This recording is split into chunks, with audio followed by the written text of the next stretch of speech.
in part by TD's Brew and Barbecue Butcher Block. These are Carne Sutra brats. This is a bratwurst made with premium pork and the one and only TD's Brew and Barbecue Carne Sutra. I will tell you in a minute how to get a hold of these. Tell me what you guys think. You guys interested in these Carne Sutra brats? These are the TD's Brew and Barbecue Butcher's Block, made fresh, made local. And now let me show you guys, whenever I'm talking brats, look at this.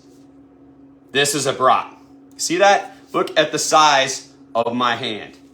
So I'm gonna put my brats in here. I will have these available here. They're only going to be available locally here in Lovington, New Mexico right now. Probably here pretty soon. We'll have it ready to where we can ship. Still working on that. And then I got 3 Carne Sutra bratwursts here. And now I have the spicy Carne Sutra. So these brats are made with the TD's Brew and Barbecue